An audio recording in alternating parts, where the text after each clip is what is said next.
Josh George, college football, week 11, college football predictions here. Look, Cincinnati, this is a Friday night game here, weekday game. Look, it's going to be quick turnaround after that Tulsa game. The committee is probably going to disrespect them again, now lower. They did not look good against Tulsa. They have to come out and give a good showing against a team that ranked 128th in total defense since he wins 50 to nothing. OU goes to Baylor. 11 o'clock game on Fox. Look, Baylor is in an interesting spot. Dave Aranda has a really good defense. His offense efficiency is third in the Big 12, though, so could give him a really good game. Caleb Williams and the Sooners coming off an off week, and they know that they've got to win to get in. So, OU wins 38 to 27. Georgia and Tennessee. Tennessee looked good against Kentucky. Tennessee's offense looks good. Georgia holds teams to 6 and under, though. Georgia's offense really picked it up. They look like the number one team. There's almost no doubt. Georgia wins 45 to 20. Now, Michigan State, coming off an upset, gets to play Tulia Tagovailoa in Maryland. I think Mel Tucker gets it done 28 to 10. Purdue in another upset situation in the shoe. I've got the shoe 35 to 24. Oregon, Washington State. I mean, I feel like this is going to be another close game, but Washington State's still searching for a head coach. And Oregon, Calvin Thibodeau, the best player in college football. I mean, he could be. Oregon wins 45 to 28.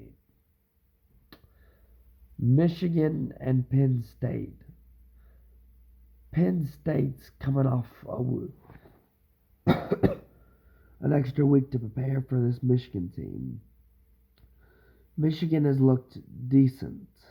They're 7-1, and they just keep looking good. They keep winning football. They're fifth in rushing offense right now. Find a way to get it done. Find a way to stop the run. And Penn State with the extra week to prepare. If they can stop the run, they will win the football game. That's the biggest key there.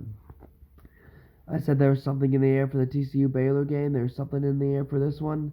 I've got the Nittany Lions of Penn State pulling the upset 28 to 27. NC State and Wake Forest here. Look, NC State has looked every bit of the 19th team in the country last week against Florida State.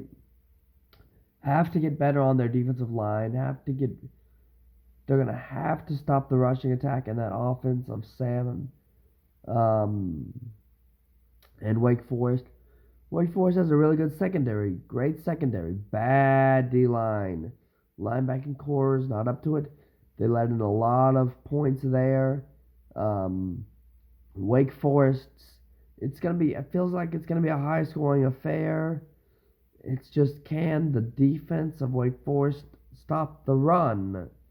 That's the key. And will Wake Forest be willing to run the ball? I don't know. I feel like it gets bogged down a little more than maybe it should. I've got North Carolina State 28. Wake Forest drops another one.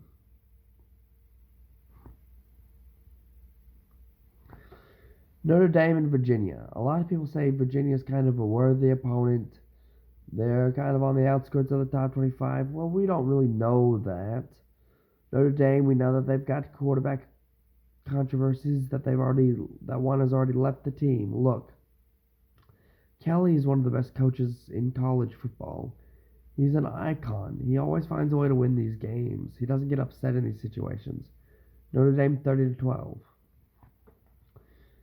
Minnesota and Iowa. Minnesota will likely not be in the top 25 this week after that poor performance to Illinois. Iowa is still number one in punting. Can they sustain drives? When it comes down to it, Iowa just has to play their good brand of defense, and they'll get it done. 24-23. Iowa wins. I've got Florida State. Their line finds a way to win. They find a way to run the football this week, and they find a way to beat the Hurricanes of Miami 21-20. A&M Ole Miss welcomes College Game Day. Ole Miss, can Matt Corral do it? Or will A&M's defense hold him to 3 points as well? It's going to be an interesting one. It all comes down to the Lane Train and Jimbo and his defense. I think the Lane Train in the Grove wins the football game. I'm Josh George. Week 11 college football predictions.